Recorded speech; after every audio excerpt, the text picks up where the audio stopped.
Hi everybody, welcome back to Euroquision. It has been just a couple of days since the How to Boycott Eurovision video essay was uploaded to my YouTube channel, and it's gotten almost 1,000 views, tons of likes and comments from people giving really helpful criticism and feedback and their thoughts and suggestions. And I just want to say thank you to everybody that left a comment, watched the video, shared the video, said they learned something new from the video. This is the greater conversation that leads to positive action and change. So thank you for paying attention, and thank you for caring. Now, I want to talk about a specific comment that I got about something I did mention in the video, but maybe not had elaborated on enough. So I'm going to take just a second to make a little 3-minute long video about Azerbaijan and what we need to talk about it in the context of boycotting Eurovision and changing Eurovision for good. So let's go.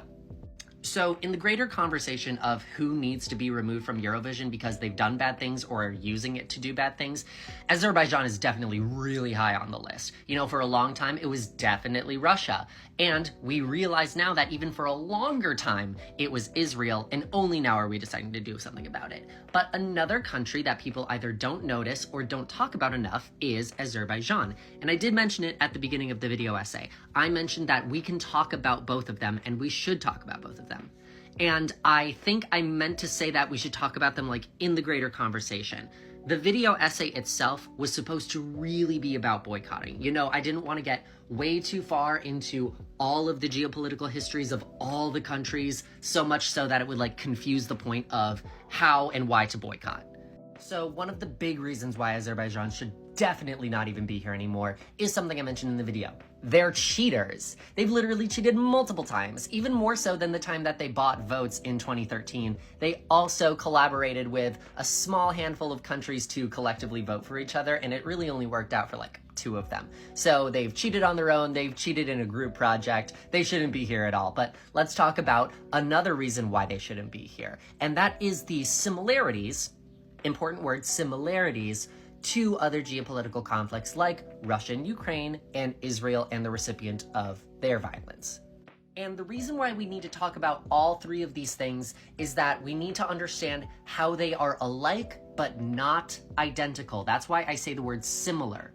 I'm not going to say this is just exactly why you need to have Israel removed from the contest. It's the exact same context and it's the exact same thing. No. Very different contexts. For one, Israel is a Western established colonialist state that is completely funded and enabled by foreign Western powers of this capitalistic place we call the Earth. And we also know that about 100 years ago, there was this thing called the Armenian Genocide, and the other people in this equation say, nuh-uh. So that's kind of a bit of an issue.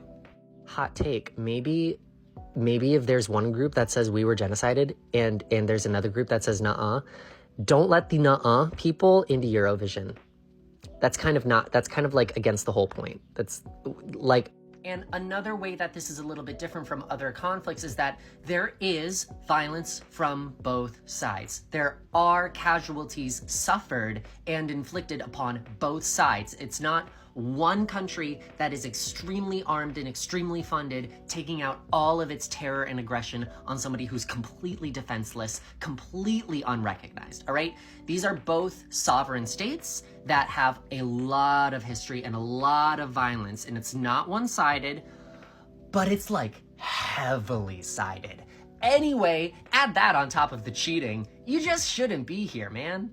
And also, outside of Eurovision, that's why we're talking about Palestine so much versus other conflicts like Russia and Ukraine, Armenia and Azerbaijan.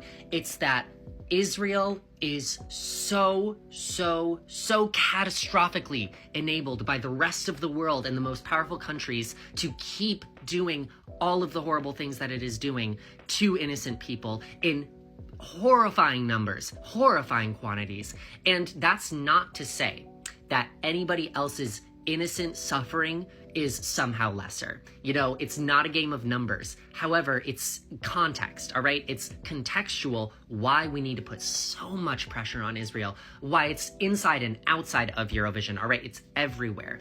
And we will have time. We will have the space. We do have the time and space to talk about other important conflicts and people that need to be held accountable, all right? So don't use the Azerbaijan bit as a shutdown, all right? Use it as a opening of avenues, all right? And even if I didn't focus on it so much as other countries that are doing a lot of bad things right now in the video essay, just know that we can always talk about them, no matter the conversation. One does not need to negate the other, because no one deserves to negate the other, all right? So I hope that clears a bunch of things up. Thank you again to the people who have decided to support me on Patreon. It's crazy. It's insane that people want to support me there, but thank you for doing it. Links in all of my bios and stuff like that. Free Palestine, forever and always. Bye.